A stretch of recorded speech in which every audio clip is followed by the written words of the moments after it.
শুভ সন্ধ্যা সুপ্রিয় দর্শক শ্রোতা। সমকালীন ভাবনা ভিত্তিক আলাপচারিতার অনুষ্ঠান কি ভাবছেন এর পক্ষ থেকে আপনাদের সকলকে শুভেচ্ছা এবং অভিনন্দন জানাচ্ছি আমি কামরুজ্জামান কামরুল। হামজনিত কারণে ইতিমধ্যে 500-র অধিক শিশুর করুণ মৃত্যু হয়েছে। বাংলাদেশের সাথে যুক্তরাষ্ট্রের বাণিজ্য চুক্তি, এই চুক্তি বাংলাদেশকে ভূ রাজনীতির কোন ধারায় নিয়ে যাচ্ছে? আপনারা জানেন, র্যাব আমাদের আইন শৃঙ্খলা রক্ষার কাজে নিয়োজিত একটি ফোর্স। র্যাবকে নিয়েও বেশ কিছু বিতর্কের জন্ম নিয়েছে। সেই র্যাবের নামের পরিবর্তন, তার সংস্কার নিয়ে আলোচনা হচ্ছে। বাংলাদেশের বিতর্কিত ব্যবসায়ী গ্রুপের মালিক এস আলমের নাগরিকত্ব নিয়ে একটা বিতর্ক আছে। বাংলাদেশের 11টি বিশ্ববিদ্যালয়ে নতুন ভিসি নিয়োগ দেওয়া হয়েছে এবং গাজীপুর প্রযুক্তি বিশ্ববিদ্যালয়ের উপাচার্য নিয়োগ নিয়ে অবস্থার সৃষ্টি হয়েছে। এই সমস্ত বিষয়গুলো নিয়ে আজকে আমরা আলোচনা করব। ইতিমধ্যে এই অনুষ্ঠানে আলোচক হিসেবে যুক্ত হয়েছেন বাংলাদেশ রাষ্ট্রদের স্থায়ী কমিটির সদস্য, সাবেক ছাত্রনেতা জনাব রোকনুজ্জামান রোকন। রোকন ভাই, আপনাকে অনুষ্ঠানে স্বাগত জানাচ্ছি। ধন্যবাদ আপনাকে।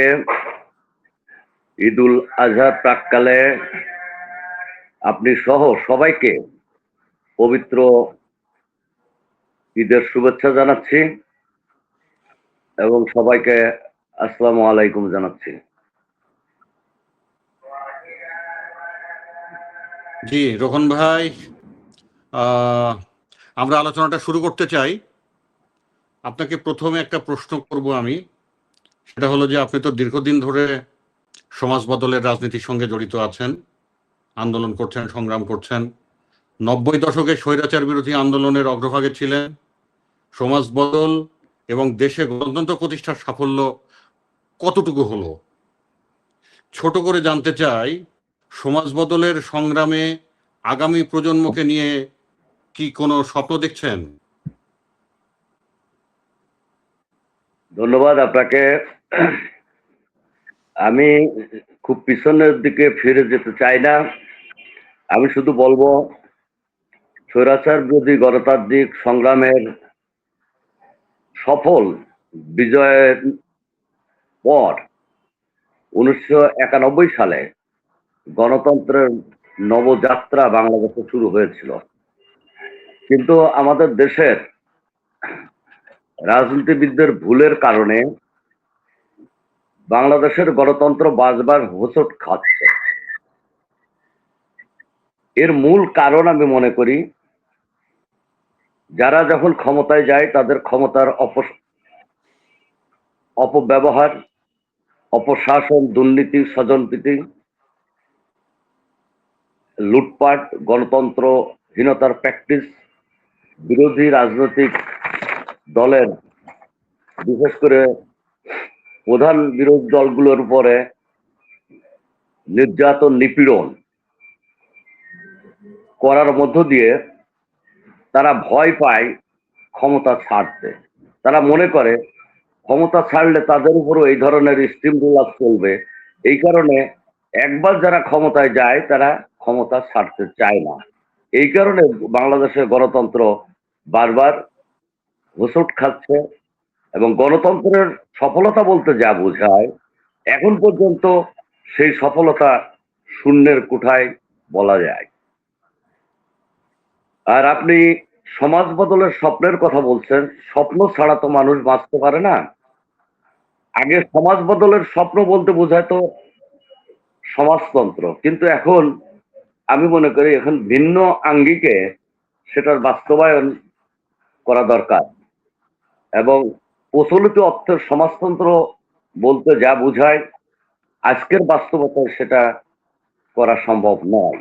তবে আমরা যদি মানুষের মৌলিক অধিকার, মানবাধিকার, গণতন্ত্র, আইনের শাসন এবং সুশাসন নিশ্চিত করে স্বাস্থ্য, চিকিৎসা এবং বাসস্থানের অল্প কিছু সমস্যা আছে সেগুলো সমাধান যদি আমরা করতে পারি, করার স্বপ্ন দেখাতে পারি, বেকারত্ব দূর করার স্বপ্ন দেখাতে পারি, দুর্নীতি মুক্ত একটা সমাজ গঠনের স্বপ্ন দেখাতে পারি, সর্বজনীন শিক্ষার অধিকার নিশ্চিত করতে পারি এবং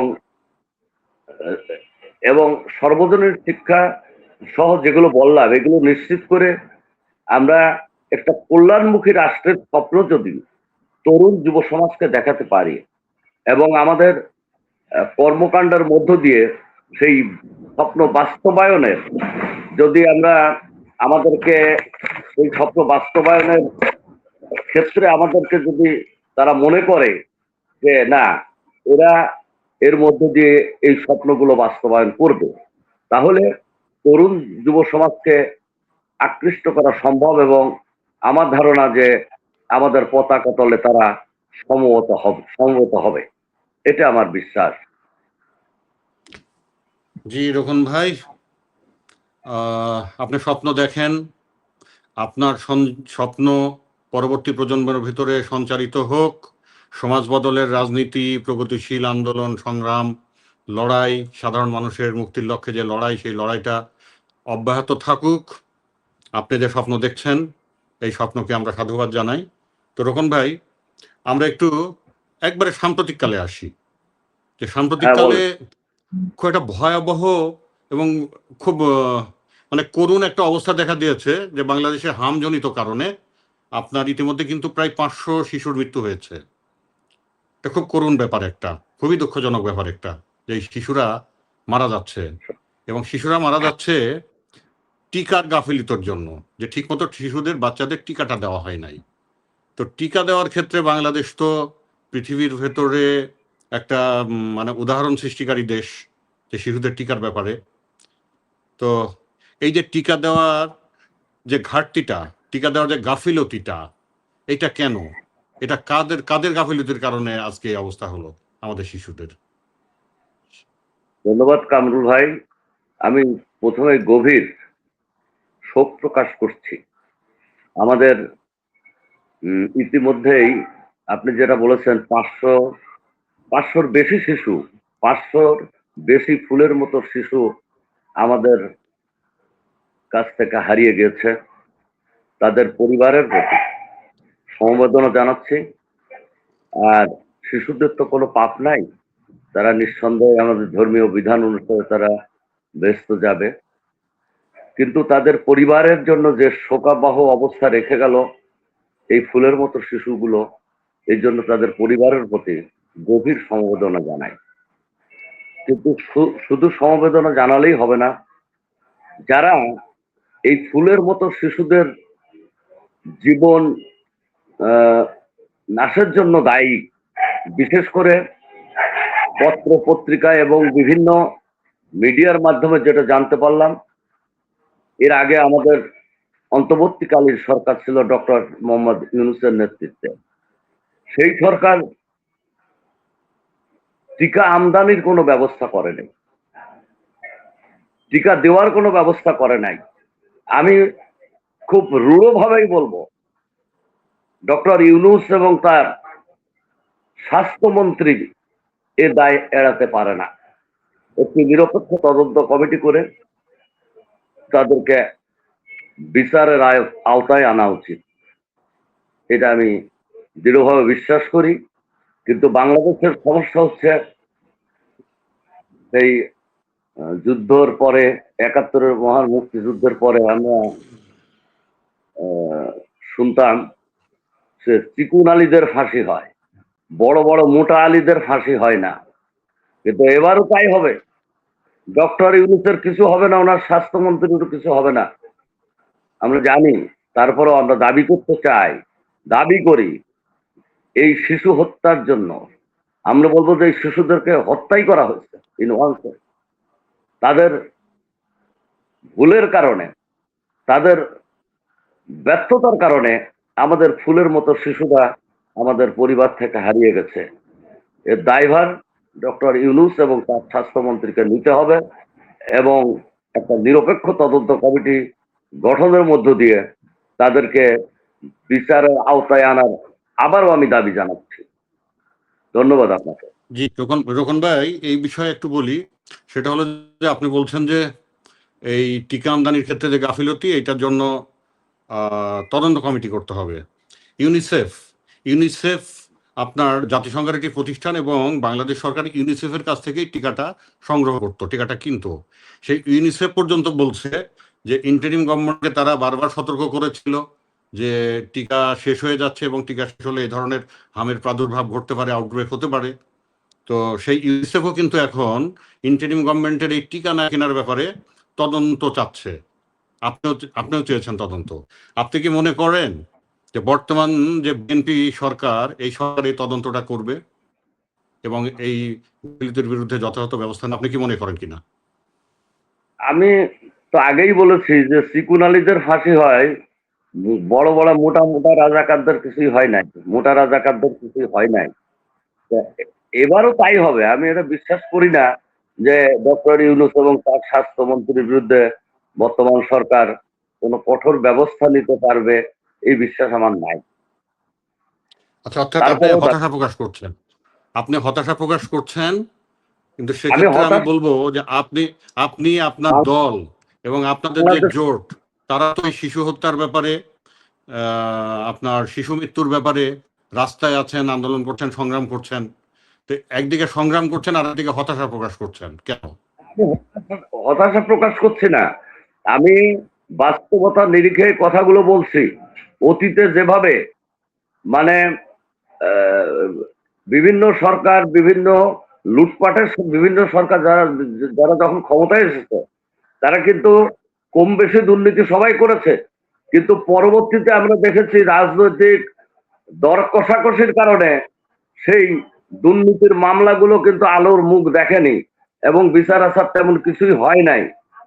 সেই কারণে আমি বলতেছি এই ক্ষেত্রেও কম্প্রোমাইজ হয়ে যাবে, সেটাই আমার আশঙ্কা। আমি হতাশা প্রকাশ করছি না, আমি বাস্তবতার নিরিখেই বলতেছি। জি, ধন্যবাদ রকম সামু ভাই, ভাই। এখানে আর একটা কথা বলি। সেটা হলো যে মৃত্যু হার কিন্তু কমছে না। মৃত্যু হার কমছে না। সরকার বলছে যে শতকরা প্রায় 90% শিশু ইতিমধ্যে হামের আওতায় এসেছে, কিন্তু কতজন, দুঃখিত, টিকার আওতায় এসেছে। এখন কতজনকে টিকা দেওয়া হলো এটা দেখার ব্যাপার, কিন্তু তার চাইতে বড় ব্যাপার যে শিশু মৃত্যুটা কমছে কিনা। শিশু মৃত্যু কিন্তু কমে নাই, অর্থাৎ পরিস্থিতি নিয়ন্ত্রণে নাই। তো এই অবস্থায় আপনারা এবং অনেকেই স্বাস্থ্য বিশেষজ্ঞরা বলছে যে আপনার জরুরি অবস্থা ঘোষণা করতে হবে দেশে এই এই বিষয়ে, শিশু মৃত্যুর ব্যাপারে। সরকার কিন্তু জরুরি অবস্থা ঘোষণা করছে না। কারণ কি? আমি কেন?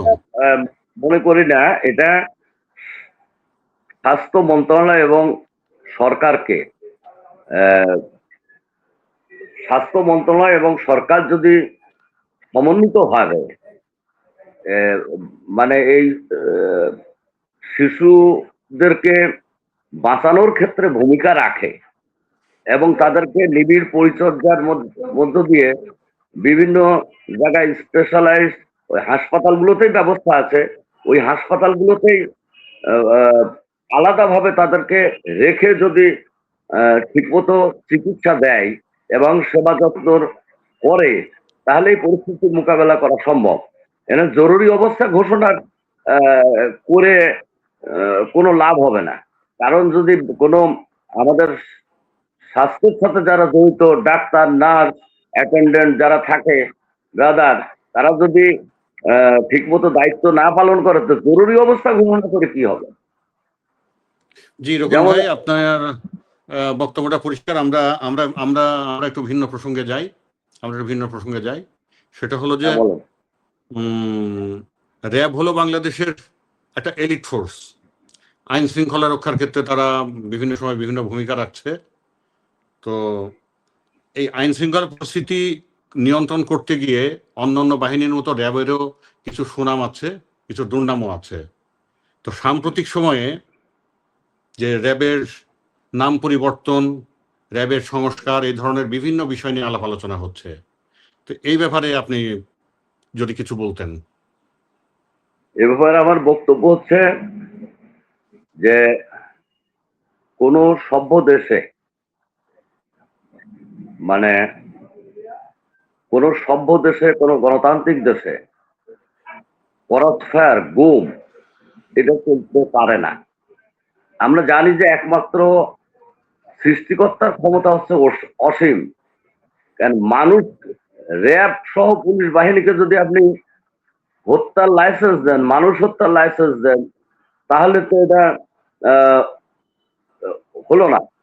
মানুষ হত্যার লাইসেন্স দেওয়ার কারণেই এই র্যাবের এই বদনামটা হয়েছে। যেমন স্বাধীনতোত্তর বাংলাদেশে রক্ষী বাহিনী তৈরি করে রক্ষী বাহিনীকেও এক ধরনের মানুষ হত্যার লাইসেন্স দেওয়া হয়েছিল, এবং রক্ষী বাহিনী শেষ পর্যন্ত একটা ঘৃণিত বাহিনীতে পরিণত হয়েছিল। সেই রকম র্যাবের নাম পরিবর্তন করে কি হবে, পোশাক পরিবর্তন করে কি হবে? আপনার পাওয়ার ফাংশনটা ঠিক করে দিতে হবে। তোমার দায়িত্ব এই, তুমি তোমার পাওয়ার ফাংশনটা আইন দ্বারা বারিত করতে হবে, যে এই আইনের ভিতর তোমাকে চলতে হবে, এর বাইরে চললে তোমাকে শাস্তির আওতায় আনা হবে। এই বিষয়টা ঠিক করতে হবে। নাম পরিবর্তন করলেন, পোশাক পরিবর্তন করলেন, এতে কোনো কিছু হবে না। এটাই হচ্ছে বাস্তব। মানুষের একদিকে যেমন পুলিশের পোশাক পরিবর্তন করছে, পোশাক পরিবর্তনের মধ্যে দিয়ে কি পুলিশ ঘুষ খাওয়া বন্ধ করছে? মানুষের মনোজগতের যদি পরিবর্তন না হয়, কখনো কখনো ওয়াজ নসিহত করে ভালো কথা করে বলে মানুষকে সৎ পথে আনা যায় না। এই জন্যই আইন আছে, আইন দ্বারা তাদেরকে সৎ পথে আনতে বাধ্য করতে হয়। সেইরূপ র্যাবের ক্ষেত্রেও নাম পরিবর্তন করে, পোশাক পরিবর্তন করে কোনো কিছু হবে না। করে তারা কিছু হবে না। তো এখানে এখানে এখানে একটা বিষয় রকম ভাই, আপনি খেয়াল করে দেখেন যে বর্তমানে ক্ষমতায় আছে বিএনপি সরকার। র্যাব কিন্তু বিএনপি সরকারের সময় তৈরি। 2001 থেকে 2006 সাল পর্যন্ত বিএনপি রাষ্ট্র ক্ষমতায় ছিল। সম্ভবত 2004 সালের দিকে র্যাব তৈরি হয়েছিল। তো হ্যাঁ, সঠিক হ্যাঁ, তাই না?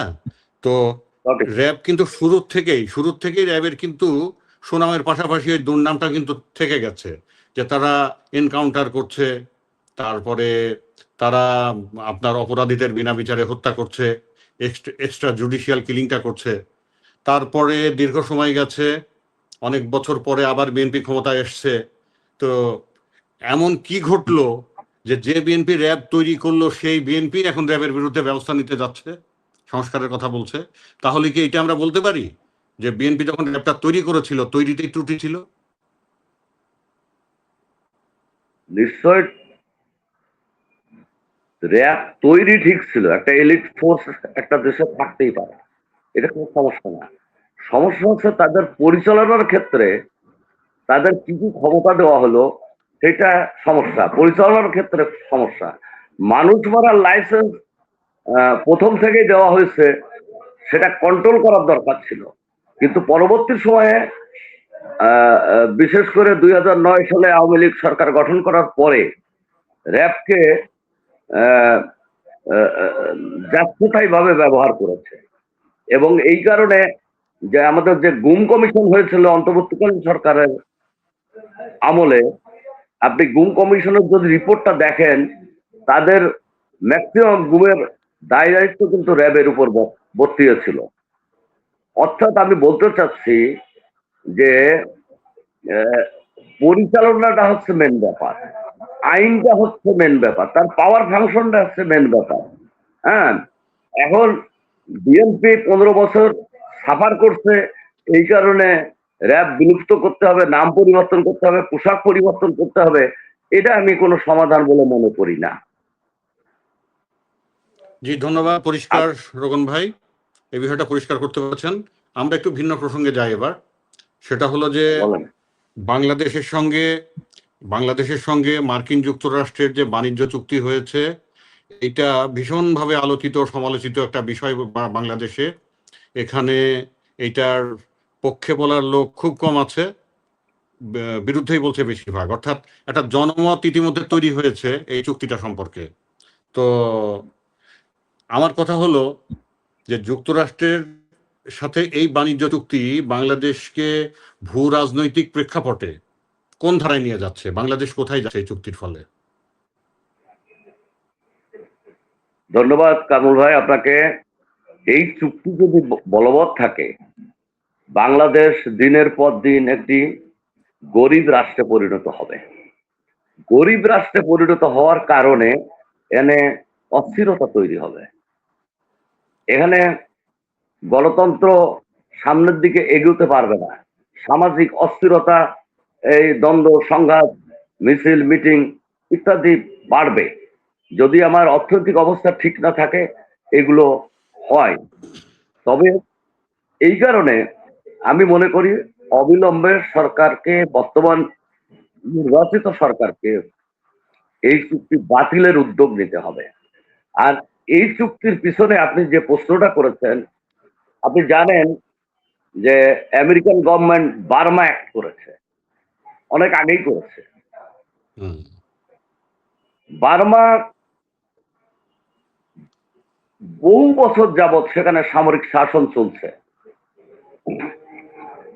আমেরিকা বিভিন্ন দেশের সামরিক শাসন বা অগণতান্ত্রিক শাসনের বিরুদ্ধে কথা বললেও বার্মার ব্যাপারে খুব বেশি হস্তক্ষেপ করে না, বার্মা অ্যাক্ট করা ছাড়া। কারণ তারা মনে করে তার পিছনে চীন আছে।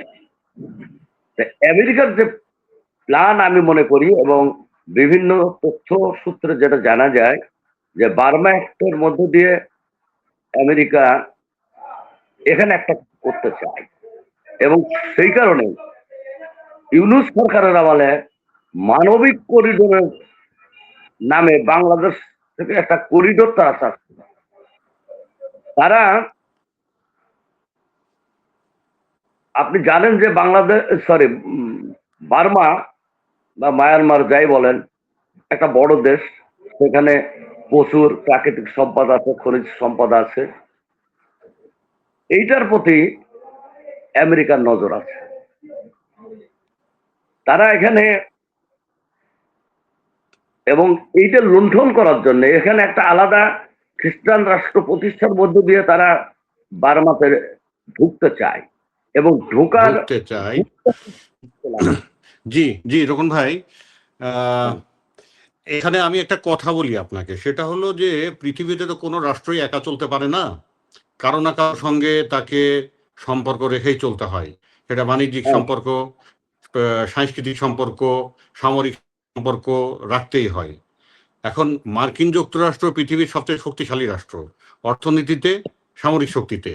তো বাংলাদেশ যদি মার্কিন যুক্তরাষ্ট্রের সঙ্গে এই ধরনের একটা চুক্তি করে, মার্কিন যুক্তরাষ্ট্রের খুব কাছের বন্ধু হয়, সেটা বাংলাদেশের জন্য তো উপকার, এটা তো বলা যেতে পারে। তো তাহলে এটা বিরোধিতা করছেন কেন? কেন বলছেন যে এটাকে বাতিল করতে হবে? বাণিজ্যিক চুক্তি, বাণিজ্যিক চুক্তিতে যে সমস্ত, আপনি ভালো করে পড়ে দেখবেন, বাণিজ্যিক চুক্তিতে যে সমস্ত বিষয় বলা আছে, আমি স্বল্প সময়ে দু একটা কথা বলি। খাদ্য তাদের কাছ থেকে কিনতে হবে, গম তাদের কাছ থেকে কিনতে হবে, এবং তাদের নির্ধারিত রেটে কিনতে হবে। তুলা তাদের কাছ থেকে কিনতে হবে, কিনলেন তাদের আপনাকে না, গমে তো বাংলাদেশ তো গম বাংলাদেশকে কিনতেই হয়, খাদ্যশস্য কিনতেই হয়। আপনি অন্য দেশ থেকে কেনা চাইলে মার্কিন যুক্তরাষ্ট্র থেকে কিনলেন, সমস্যা কি? আপনি জানেন যে রিসেন্টলি কিছু গম কিনা হয়েছে, হ্যাঁ, পার মেট্রিক টন। আমরা অন্য জায়গায় তো যা কিনতে পারতাম, পার মেট্রিক টনে $10 করে বেশি দামে কিনতে হয়েছে। হ্যাঁ, আপনার আরো আছে এখানে ফার্মাসিউটিক্যালস র ম্যাটেরিয়াল যদি আমেরিকার কাছ থেকে কিনতে হয়। বাংলাদেশের যে ওষুধ শিল্প যে বিকশিত হয়েছে, এই ওষুধের দাম, এই ওষুধ শিল্পের বিকাশের ধারা আপনার স্থবির হয়ে পড়বে, এবং ওষুধের দাম অনেক বেড়ে যাবে। আমরা, আচ্ছা, বেড়ে যাবে। আপনি গমের কথা বলছেন যে $10 বেশি, দামটা একটু বেশি হলেও আমেরিকা যেটা বলছে, মার্কিন যুক্তরাষ্ট্র যেটা বলছে, যে মার্কিন যুক্তরাষ্ট্রের গমে খাদ্যমানটা তুলনামূলক বেশি। তো সামান্য একটু দাম বেশি হলেও যদি খাদ্যমান বেশি হয়, এটা তো স্বাস্থ্যের জন্য ভালো বাংলাদেশের মানুষের। তো এখানে আপত্তি কেন? আমি কি করব? আমি তো আমার প্রোডাক্টের সুনামি করব। আপনি বাজারে যে কোনো জিনিস কিনতে গেলে সব ভালো, কোনোটাই খারাপ না। হ্যাঁ, এরা আমেরিকা তার প্রোডাক্টের সুনাম তো করবেই, এটাই স্বাভাবিক, তাই না? ওই যে আর একটা বিজ্ঞাপন দেখেছেন না? বিজ্ঞাপনে বলে যে জিনিস যেটা ভালো দাম তার একটু বেশি। তো আমেরিকার গম যেহেতু ভালো, দামটা একটু বেশি। না, শুধু আপনি গম, এটা সঠিক হলো না, সঠিক হলো না। কারণ হচ্ছে আমি এটা নিশ্চিত না তাদের গমের খাদ্যমান ভালো কিনা, আমি নিশ্চিত না। তবে সাধারণ কমন সেন্সে আমি বলতে পারি যে আমার পণ্য ভালো, আমি ব্যবসায়ী, আমার পণ্য ভালো, আমি এটা নিজে অবশ্যই বলবো। আমেরিকা সেটাও বলতে বলতে পারে। তারপরে আপনার যুদ্ধ অস্ত্র, তার যন্ত্রাংশ, বিমান, এগুলো সব তাদের কাছ থেকে কিনতে হবে। ফলে হচ্ছে যে এই বাণিজ্য চুক্তি হচ্ছে খুবই মানে একটা বাংলাদেশের বাংলাদেশের জন্য এটা অস্বস্তিকর, বাংলাদেশের জন্য লাভজনক নয়। আচ্ছা, এখানে বলি, আপনার আলোচনার ভিতরে বলে গেলেন যে বাংলাদেশ সরকারের উচিত এই চুক্তিটা বাতিল করা। আমেরিকা, মার্কিন যুক্তরাষ্ট্র পৃথিবীর অন্যতম শক্তিশালী দেশ। তা আপনার কি মনে হয় যে বাংলাদেশ সরকার এই চুক্তিটা বাতিল করার মতো মানে অবস্থায় আছে, ইচ্ছা করলে বাতিল করতে পারে? দেখেন, যে কোনো দেশের জনগণ কিন্তু সবচেয়ে বেশি শক্তিশালী। এদেশের জনগণ যদি না চায়, সরকার আমেরিকাকে বলবে যে ভাই, আমার দেশের জনগণ এই চুক্তি মানছে না, আমার কোনো উপায় নাই, আমার এই চুক্তি বাতিল করতে হবে। এটা সরকারের জন্য কোনো সমস্যা না। জনগণ এই চুক্তি না চাইলে পরিষ্কার যে জনগণ চাইলে সরকার পারে। তো এখানে এখানে মেইন স্ট্রিমের রাজনৈতিক দল যেগুলো আছে এই চুক্তির ব্যাপারে নিশ্চুপ আছে, এবং অভিযোগ আছে যে তাদের সম্মতিতেই চুক্তিটা সম্পাদন করা হয়েছিল। আপনি যে দল করেন, আপনাদের একটা জোট আছে, আপনার দল, আপনারা এই চুক্তির বিরুদ্ধে আন্দোলন করছেন, সংগ্রাম করছেন। তো আপনি কি মনে করেন যে জনগণ আপনাদের সঙ্গে আছে? জনগণ তো এই চুক্তির বিরুদ্ধে, আপনিও বলেছেন যে কেউ এই চুক্তির প্রশংসা করছে না, তাই না? এই চুক্তি, আমাদের দল জোট, আমরা এই চুক্তি বিরোধী গণসংযোগ, সমাবেশ, মিছিল, মিটিং অব্যাহত রেখেছি এবং আমরা আশা করি ব্যাপক হারে জনগণকে এই আন্দোলনের পক্ষে আমরা সমবেত করতে পারবো। একই সাথে অন্তর্বর্তীকালীন সরকারের তৎকালীন পররাষ্ট্র উপদেষ্টা, দুঃখিত, আহ, নিরাপত্তা উপদেষ্টা যেটা বলেছে যে এই চুক্তির আগে জামাত এবং বিএনপির সাথে তারা কথা বলেছিল। হুম। জামাত বলছে না আমরা কিছু জানি না, বিএনপি তেমন কিছু বলে নাই। আমাদের মাননীয় স্বরাষ্ট্রমন্ত্রীর সংসদে বিভিন্ন বিষয়ে কথা বলতে যে উনি যেটা বলেছেন, সেই মুহূর্তে তারা এই বিষয় নিয়ে বেশি বাড়াবাড়ি করতে চায় নাই। তাদের মূল লক্ষ্য ছিল কোনোভাবে ইলেকশনটা করা। ইলেকশন যা করে করুক ইউনূস সরকার, আমার ইলেকশনটা হইতে হবে, ইলেকশন হলে আমরা বিএনপি ক্ষমতায় যেতে পারবো।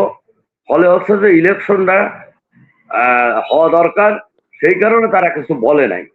এইটাই হচ্ছে তাদের বক্তব্য। তো যাই, এবার আসা হ্যাঁ, রকম ভাই, আপনি পরিষ্কার করছেন বিষয়টা। অর্থাৎ এই বিএনপির অবস্থানটা এরকম ছিল যে তোরা যে যা বলিস ভাই, আমার সোনার হরিণ চাই। অর্থাৎ নির্বাচনটা চাই, নির্বাচন হয়ে গেছে, তারা রাষ্ট্র ক্ষমতায় গেছে, এবং এই চুক্তি এখন বাতিল করবে কিনা বা জনগণ কতটুকু সংগঠিত হবে সেটা আমরা দেখব, সেটা সময়ের ব্যাপার। রকম আমরা একটু ভিন্ন প্রসঙ্গে যাই এরপরে। সেটা হলো যে এস আল আমার কথাটা শেষ হয়নি। এখন জি জি বাংলাদেশ, আমেরিকা মায়ানমারের এখানে একটা আলাদা রাষ্ট্র করতে চায় এবং সেই রাষ্ট্র করার মধ্য দিয়ে মায়ানমারের তেল, গ্যাস, খনিজ সম্পদের লুণ্ঠন করতে চায়। হ্যাঁ, এই কারণে বাংলাদেশকে তাদের দরকার। বঙ্গোপসাগরেও তারা একটা ঘাঁটি গাঁটতে চায়, মানবিক করিডোরের নামে এখানে যাতায়াতের রাস্তা তারা করতে চায়। এটা হচ্ছে তাদের এজেন্ডা। এবং সেই এজেন্ডার পরে মায়ানমারটা তারা ভালো করে জানে, মায়ানমারকে রক্ষা করতে চীন আসবে না, চীন যুদ্ধে জড়াবে না। মায়ানমারটা তারা মায়ানমার লুণ্ঠন শেষ হলে তারা বাংলাদেশে হাত দেবে। তখন বাংলাদেশের তেল, গ্যাস এবং সমুদ্র সম্পদ, আমাদের বঙ্গোপসাগর তো সম্পদের একটা আধার, জানেন আপনারা সবাই। এই বাংলাদেশের মায়ানমার লুণ্ঠনের শেষে তারা বাংলাদেশের তেল, গ্যাস, সমুদ্র সম্পদ লুণ্ঠনের দিকে তারা হাত বাড়াবে। আমেরিকা তো 20 বছর 30 বছর পরে কি করবে সেটা আগের থেকে ঠিক করে। ফলে হচ্ছে, এটা আমি দৃঢ়ভাবে বিশ্বাস করি, হয়তো আমরা ততদিন বেঁচে থাকবো না, কিন্তু যদি তারা বার্মায় ঢুকতে পারে, বার্মার তেল, গ্যাস খনিজ সম্পদ লুণ্ঠনের পরে তারা বাংলাদেশের দিকে হাত বাড়াবে, এটাই তাদের হিডেন এজেন্ডা। এটা আমি মনে করি এবং বিশ্বাস করি। জি আমার জি জি রোকন রোকন ভাই, আপনার এই চুক্তিটা আপনি বলতে চাইছেন যে দীর্ঘমেয়াদী পরিকল্পনার অংশ হিসেবে এই চুক্তিটা হয়েছে, ভবিষ্যৎ কথা বলবে, আমরা দেখব। আমাদের সময়েরও স্বল্পতা আছে, আসলে এই চুক্তিটা এমন একটা বড় ব্যাপার যে আপনার মতো একজন বিজ্ঞ রাজনীতিবিদ, আপনার সঙ্গে চুক্তি নিয়ে কথা বলতে হলে শুধুই একটি বিষয় নিয়ে একটা সেশন করা যেতে পারে। ভবিষ্যতে হয়তো আপনার সঙ্গে আমরা সেই ধরনের একটা সেশন করব যে শুধু চুক্তি নিয়ে আলোচনা করব। আমরা একটু ভিন্ন প্রসঙ্গে যাই আমাদের সময় সীমাবদ্ধতার কারণে, সেটা হলো যে এস আলম নামক ব্যবসায়িক গ্রুপ নিয়ে আওয়ামী শাসনামল থেকে আজ পর্যন্ত নানা ধরনের বিতর্ক প্রচলিত আছে। যেমন এস আলম অনেকগুলো ব্যাংক দখল করে বিপুল অঙ্কের টাকা লুট করে বিদেশে পাচার করেছে। পত্রিকায় প্রকাশিত সংবাদে জানা গেছে দুর্নীতি ধরা পড়ার পর এস আলম অর্থাৎ এস আলম গ্রুপের মালিক বাংলাদেশের নাগরিকত্ব পরিত্যাগের জন্য আবেদন জানিয়েছে। অপরদিকে কোনো ব্যবসায়িক গ্রুপ শেয়ার মার্কেট জালিয়াতি করেছে, হাজার হাজার কোটি টাকা লোপাট করেছে। এখন কথা হলো যে এস আলম এবং এসব জালিয়াত ব্যবসায়ী, যাদের শাসক রাজনৈতিক দলগুলো সবসময় পৃষ্ঠপোষকতা দিয়ে থাকে, এদেরকে আপনার কখনোই স্পর্শ করে না, তাদের বিরুদ্ধে কোনো ব্যবস্থা নেয় না, এদেরকে সবসময় পৃষ্ঠপোষকতা দেয়। তো কথা হলো যে রাজনৈতিক দল, শাসক দল, এরা কেন এসব দুর্নীতিবাজদের লালন করে? ধন্যবাদ কামরুল ভাই, আপনি ঠিকই বলেছেন। আমার জানা মতে এস আলম ব্যাংক গুলো লুট করার পরে, টাকা পাচার করার পরে বাংলাদেশের নাগরিকত্ব তারা পরিত্যাগ করে সিঙ্গাপুরের নাগরিকত্ব নিয়েছে। এটা আমার জানা মতে, আমি এতটুকু জানি। আমি মনে করি একটি নিরপেক্ষ তদন্ত করে এস আলম কি কি অপরাধ করছে সেগুলো জনসম্মুখে আনা উচিত। একই সাথে তারা যে হাজার হাজার কোটি টাকা লুণ্ঠন করে নিয়ে গেছে, এই কারণে বাংলাদেশে তাদের যে সমস্ত শিল্প কল কারখানা আছে অবিলম্বে বাজেয়াপ্ত করে সরকারি ব্যবস্থাপনায় সেটা পরিচালনা করা দরকার। আর পাশাপাশি আর একটা কথা আমি বলতে চাই, সালমান এফ রহমান যে পাপ করেছে এ পর্যন্ত, তার 50 বার ফাঁসি দিলেও তার পাপ মোচন হবে না। শেয়ার বাজার কেলেঙ্কারি থেকে শুরু করে বিভিন্ন অপকর্ম, বিভিন্ন প্রতিষ্ঠানের নামে লোন নিয়ে যে টাকা মেরে দিয়েছে, এবং সেই কারণে সালমান এফ রহমান যেহেতু গ্রেফতার আছে, তাকে কঠোর শাস্তি দিয়ে তারও সম্পদ বাজেয়াপ্ত করা দরকার। এইবার আসেন বাংলাদেশের রাজনীতিবিদরা, এটা হচ্ছে দুঃখজনক বিষয়। আমি মনে করি একজন রাজনীতিবিদদের অবশ্যই দেশপ্রেমিক হতে হবে, মেধাবী হতে হবে এবং দূরদর্শী হতে হবে, সৎ হতে হবে। কিন্তু বাংলাদেশের আমরা দেখি যখন যারা ক্ষমতায় আসে, সামান্য কিছু লাভের আশায় এই সমস্ত রাঘব বোয়ালদের ছেড়ে দেয় এবং ধরে না। এই কাজটা রাজনীতিবিদদের কে আমি অবশ্যই দায়ী করব। কারণ আমরা এর আগে দেখেছি যে বিভিন্ন হত্যাকাণ্ডের সাথে যুক্ত থাকার পরেও বসুন্ধরা গ্রুপের ওই আনভির শাহ আলম সাহেবের ছেলে, তাকে কে পুলিশ স্পর্শ পর্যন্ত করতে পারে নাই শুধু টাকার কারণে। এই হচ্ছে, এটা দুর্ভাগ্যজনক। বাংলাদেশ যে কোনো দেশের রাজনীতিবিদদেরকে, যারা শাসক, ইংরেজিতে একটা কথা আছে, তাদেরকে এইভাবে দেশ পরিচালনা করতে হবে। কিং নোজ নো কিংশিপ, রাজা আত্মীয় স্বজন চিনে না, এই রীতিতে দেশ পরিচালনা করতে হবে। লোভের বশবর্তী হয়ে রোকন ভাই, আপনি জায়গাটা পরিষ্কার করেছেন যে শাসক দলকে যারা রাষ্ট্র পরিচালনা করবে তাদেরকে নৈতিকতার উপরে দাঁড়িয়ে রাষ্ট্র পরিচালনা করতে হবে। তো ডেফিনেটলি আমরা আরেকটা প্রসঙ্গে আমরা আরেকটা প্রসঙ্গে যাব। আমাদের সময়ের খুবই স্বল্পতা আছে, সময় প্রায় শেষ। সেটা হলো যে আপনি তো সাবেক ছাত্র নেতা, আপনি ঢাকা বিশ্ববিদ্যালয়ের ছাত্র, আপনি ঢাকা বিশ্ববিদ্যালয়ের শহীদুল্লাহ হলের নির্বাচিত ভিপি ছিলেন। তো সেই হিসেবে আমি বিশ্ববিদ্যালয় সম্পর্কিত একটা প্রশ্ন করবো আপনাকে, যে বাংলাদেশে যখনই রাষ্ট্র ক্ষমতার পরিবর্তন হয় তখন বিশ্ববিদ্যালয়ের উপাচার্য ভিসি পরিবর্তন হয়ে যায়। তো ইতিমধ্যে 11টা বিশ্ববিদ্যালয়ের ভিসি পরিবর্তন হয়েছে। ইদানিং আমরা দেখছি যে গাজীপুর প্রযুক্তি বিশ্ববিদ্যালয়, সেখানে ভিসি পরিবর্তন নিয়ে নতুন ভিসি নিয়োগ হয়েছে এবং ছাত্ররা তার বিরুদ্ধে আন্দোলন করছে এবং এই আন্দোলনের ফলে বিশ্ববিদ্যালয়টা অচল অবস্থার সৃষ্টি হয়েছে। তো এইসব ভিসি পরিবর্তন, ছাত্রদের আন্দোলন, প্রতিবাদ, এইসব বিষয়গুলো নিয়ে তো নিশ্চয়ই আপনার পর্যবেক্ষণ রয়েছে। তো এই বিষয়ে যদি আপনি পরিষ্কার করতেন। এ বিষয়ে আমাদের পরিষ্কার বক্তব্য, বাংলাদেশের সরকারি বিশ্ববিদ্যালয় 73 সালের বিশ্ববিদ্যালয় অধ্যাদেশ অনুসারে চলে। সেই অধ্যাদেশ অনুসারে নিয়ম হচ্ছে আপনার সিনেটের নির্বাচন হবে। সিনেট নির্বাচনের পরে সিনেটের প্রতিনিধিরা ভোট দিয়ে 3 জনের একটা প্যানেল তৈরি করবে। সেই প্যানেল থেকে মহামান্য রাষ্ট্রপতি বিশ্ববিদ্যালয় সমূহের আচার্য যে কোনো একজনকে নিয়োগ দিতে পারে। এটাই হচ্ছে নিয়ম, ভিসি হিসাবে নিয়োগ দিতে পারে। কিন্তু এখানে আমরা দেখছি দীর্ঘদিন যাবৎ সরকার পরিবর্তন হওয়ার সাথে সাথেই যারা আগের সরকারের নিয়োগপ্রাপ্ত ভিসি তারা পদত্যাগ করেন অথবা পদত্যাগ করাতে বাধ্য করা হয়। এরপরে হচ্ছে যখন যারা ক্ষমতা আসে তারা ভিসি নিয়োগ দেয়। কিন্তু এই যে অধ্যাদেশ মেনে, এই প্রক্রিয়া মেনে আর ভিসি নিয়োগ হচ্ছে না।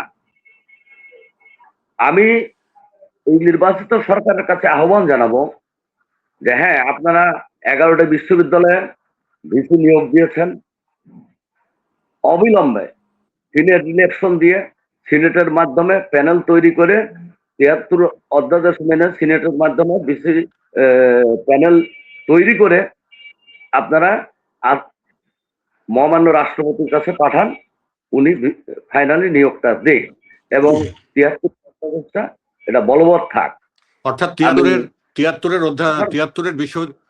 যে বিশ্ববিদ্যালয়ের অধ্যাদেশ ছিল সেইটাকে মেনে নেওয়ার জন্য আপনি বলছেন যে সেটার মোতাবেক যাতে আপনার ভিসি নিয়োগ এবং বিশ্ববিদ্যালয়গুলো পরিচালিত হয়। রোকন ভাই, আমাদের সময়ের খুবই স্বল্পতা আছে। আমরা খুবই দুঃখিত যে আপনার বক্তব্যের এই মাঝে এসে আমাদের শেষ করতে হচ্ছে। তো রোকন ভাই, আপনি অনেক ব্যস্ত মানুষ, তারপরেও আমাদের আমন্ত্রণ গ্রহণ করে আজকের আলোচনায় অংশ নিয়েছেন। আপনার দীর্ঘ রাজনৈতিক অভিজ্ঞতা থেকে মতামত দিয়ে সমসাময়িক বিষয়গুলো সম্পর্কে পরিষ্কার ধারণা দিয়েছেন। আমাদের চ্যানেল কর্তৃপক্ষ এবং সম্মানিত দর্শকদের পক্ষ থেকে আপনাকে অসংখ্য ধন্যবাদ জানাচ্ছি। আপনাকেও ধন্যবাদ, ভালো থাকবেন, শুভ সন্ধ্যা, ঈদ মোবারক। সুপ্রিয় দর্শক শ্রোতা, এই ইউটিউব চ্যানেলটি সাবস্ক্রাইব করে আমাদের সঙ্গে থাকবেন আমরা অনুরোধ জানাচ্ছি। আপনারা ধৈর্য ধরে এবং দীর্ঘক্ষণ আলোচনা অনুষ্ঠানটি দেখেছেন, আপনাদের সকলের প্রতি অনেক অনেক কৃতজ্ঞতা ও ধন্যবাদ জানিয়ে সকলে সুস্বাস্থ্য কামনা করে আজকের অনুষ্ঠান শেষ করছি। শুভরাত্রি।